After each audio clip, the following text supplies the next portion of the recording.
Recording by Thomas Ehrman. Pipe of Peace by James McKimmey, Jr. The farmer refused to work.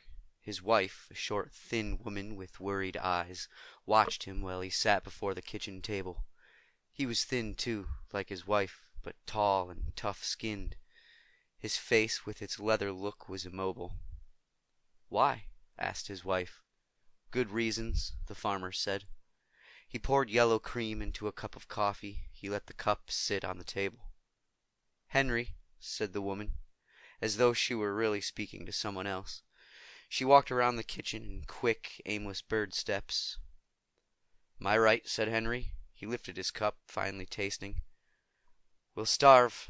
Not likely. Not until everybody else does, anyway."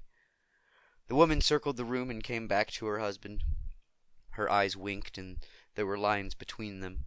Her fingers clutched the edge of the table.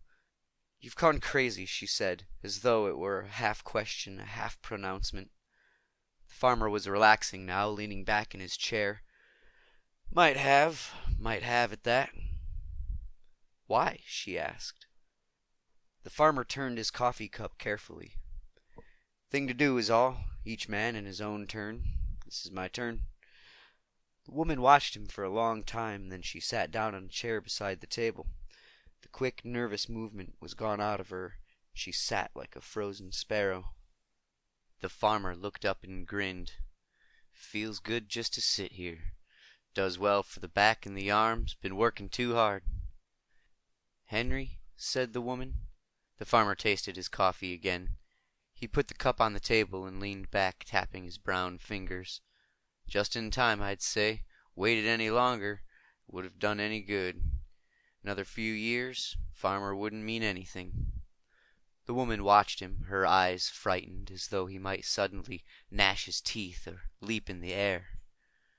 "Pretty soon," the farmer said. "They'd have it all mechanical. Couldn't stop anything now," he said, wife smiling. "We can stop it all." "Henry, go out to the fields," the woman said. "No," Henry said, standing, stretching his thin, hard body. "I won't go out to the fields. Neither will August Brown, nor Clyde Briggs, nor Alfred Swanson. None of us, anywhere. Not until the food's been stopped long enough for people to wake up." The farmer looked out of the kitchen window, beyond his tractor and the cow barn and the windmill. He looked at rows of strong corn, shivering their soft silk in the morning breeze. "We'll stop the corn, stop the wheat, stop the cattle, the hogs, the chickens." "You can't." "I can't, but all of us together can." "No sense," the woman said, wagging her head. "No sense." "It's sense, all right. Best sense we've ever had. Can't use any army with no stomach. Old as the earth. Can't fight without food. Takes food to run a war." "You'll starve the two of us. That's all you'll do. Nobody else will stop work." The farmer turned to his wife. "Yes, they will. Everywhere a farmer is the same. He works the land, he reads the papers, he votes, he listens to the radio, he watches the television. Mostly he works the land, alone with his own thoughts and ideas.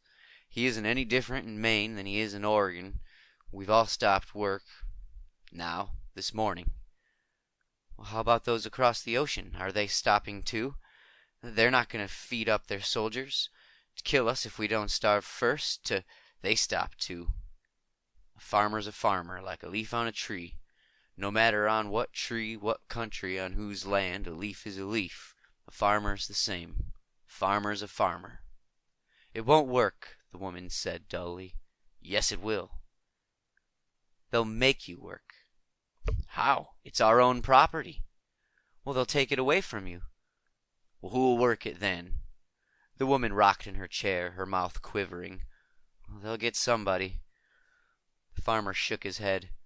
"Too many people doing other things, like making shells and guns, like sitting in foxholes or flying planes."